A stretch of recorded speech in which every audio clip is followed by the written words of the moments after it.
us back to a particular time or event.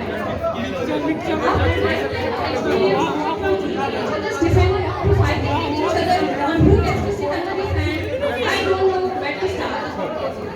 Indeed, today we are feeling a lot of emotions. But as for Section B, we already had a glimpse of this back in class 8 when we were partitioned. Yes, that's right, the infamous partition of class 8. So in 2018, the boys of 8B were made a part of 8A and the girls were made a part of 8C. That day we all cried because at that moment of separation, we actually realized the depth of our attachment. I remember we used to eagerly look forward to the little day because that was the only time when we got to see each other. But since last year, it is the virus that has kept us away from each other.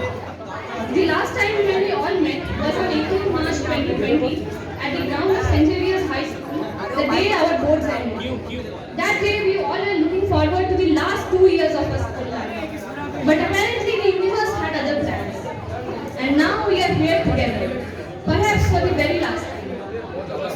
I am not exaggerating a bit when I say this, but I had the best school life one could ask for. Like if I could go back in time, I wouldn't change a thing about it.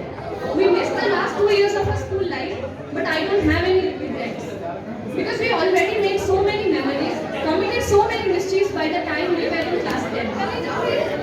I don't know the number of times I went back home and told my mom, "Aaj ke school ja, hasna na, pete baitha padega." And my mom's constant reply would be, "Ha, ei korte to pathai school." Because let's be honest, doing our homeworks and listening to our teachers did not seem to be the right thing to do at that time. The only time we all did our homeworks was in class 4.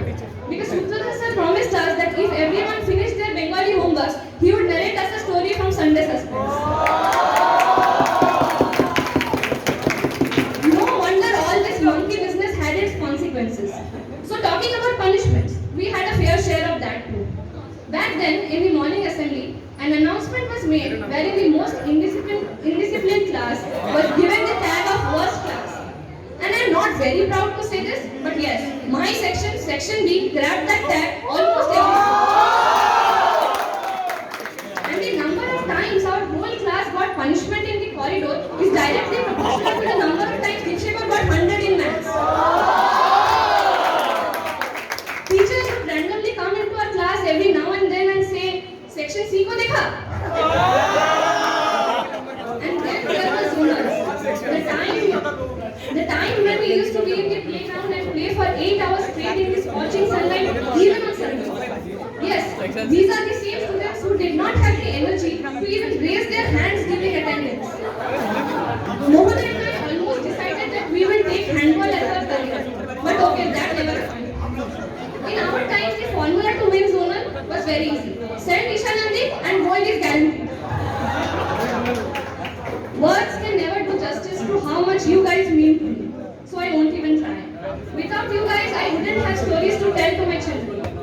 Thank you for making me laugh and thank you for lending me your shoulder when I wanted to cry.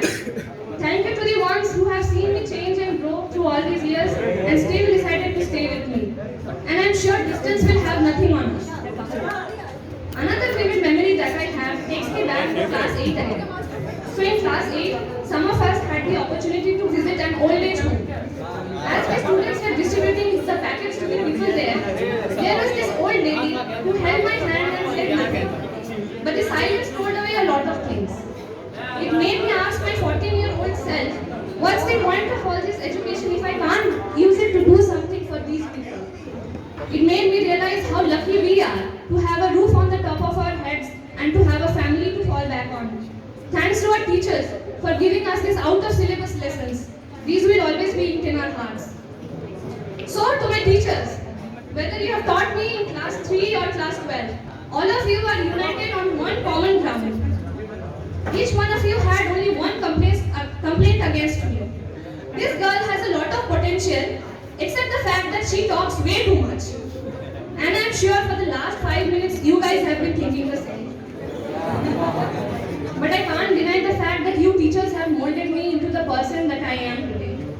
The lessons that you taught us are all there in our heads. But every time you forgave us for your mistakes, every time you chose kindness over harshness. Every time you believed in us, even when we couldn't, you really touched our lives. Today, as a generation, we proclaim that we are the most purpose-centric generation. We are all about our dreams and our goals define us. As our school life ends here, we embark on a new journey to find ourselves, on a quest to leave a dent in this universe. But I hope we have the courage to stand and look back. I hope we do not forget the hands that taught us how to write, the hands that helped us to get into the bus, the hands that molded us into who we are today. I hope we never forget to bow down to them and acknowledge the fact that we are nothing without them. MDBDAV Public School Makura, it's been a pleasure to watch each one of you getting caught for wearing the wrong uniform and getting scolded for roaming around even after the tiffin break was over. So for the last time, if you can hear me, clap once.